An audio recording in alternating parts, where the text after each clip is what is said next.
اس نکاح کے رشتے میں احترام پیدا کرنے کے لیے رسول نے کہا لا نکاح الا بولی و شاہد عدل، نکاح کے لیے ضروری ہے لڑکی کا ولی ہونا چاہیے اور نکاح کے 2 معتبر گواہ ہونے چاہیے.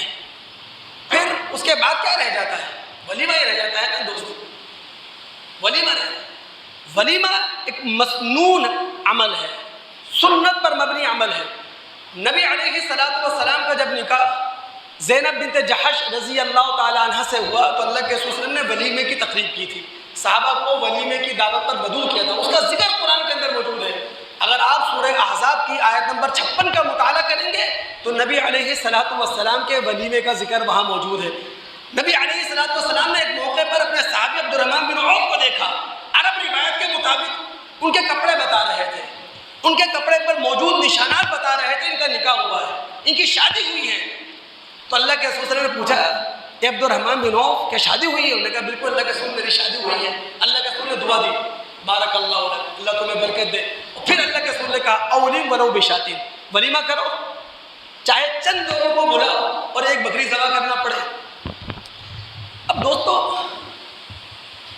سسرال والے لے کے جاتے ہیں نا لڑکی کی ڈولی اٹھانے کے لیے تو ظاہر ہے مہمان کی حیثیت سے جاتے ہیں.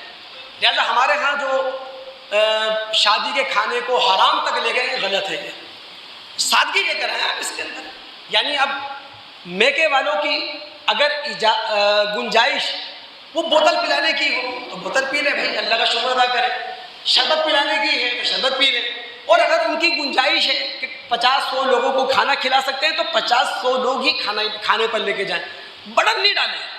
لیکن اب چونکہ مذہب کے ساتھ ہوا یہ ہے ہماری ناک بھی تو اب چھوٹی نہیں رہنا چاہیے نا، بڑی رہنا چاہیے. ہر ایک اپنی ناک کی فکر میں رہتا ہے.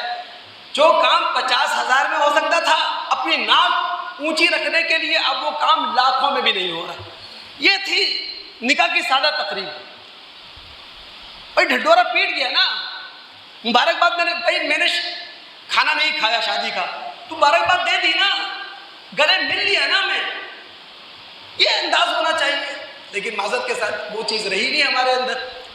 تو شادی کا کھانا حرام نہیں ہے. ہاں یہ ضرور ہے کہ میکے والوں کی گنجائش کو سامنے رکھا جائے کہ جناب ان کی گنجائش کیا ہے. اگر اسی لیے اہل محلہ کو بھی مداخلت کرنا چاہیے، سوسائٹی کو بھی مداخلت کرنا چاہیے اور قانون کو بھی مداخلت کرنا چاہیے. یہ غلط نہیں ہے، بالکل ایسا کرنا چاہیے. اب آ گیا جہیز کا معاملہ. سب سے زیادہ جو بگاڑ پیدا ہوا نا نکاح کے معاملے میں وہ جہیز سے ہوا ہے. جہیز یہ شریعت کے خلاف ہے، شریعت کی تعلیمات کے خلاف ہے. اصولی طور پر نکاح کا عمومی خرچہ لڑکے کو برداشت کرنا چاہیے، نہ کہ لڑکی کو، لڑکی کے گھر والوں کو. اب ہو کیا رہا ہے، لڑکی کے ماں باپ پوری زندگی پیسہ جوڑنے میں لگے رہتے ہیں. کیوں؟ بیٹی کو بھی آنا ہے، اس کے جہیز کا. غریب سے غریب آدمی لاکھوں روپے جہیز دیتا ہے، غریب سے غریب آدمی. اب جہیز کی یہ ظالمانہ رسم ختم نہیں ہو سکتی. کیوں؟ اس کی جڑیں بہت گہری ہو گئی ہیں، بہت گہری. لیکن اس کے اندر سمپلسٹی آ سکتی ہے، سادگی آ سکتی ہے. وہ کیا؟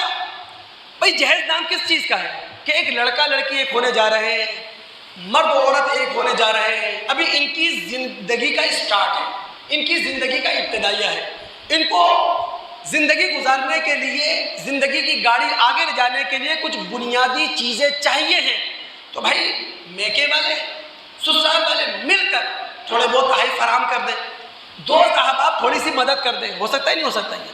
تو اس جہیز کے نام پر جو ظلم ہو رہا اس کو اگر سادہ انداز میں اس ضرورت کو پورا کیا جائے تو یقین مانیے بہت ساری لڑکیوں کا گھر بس سکتا ہے.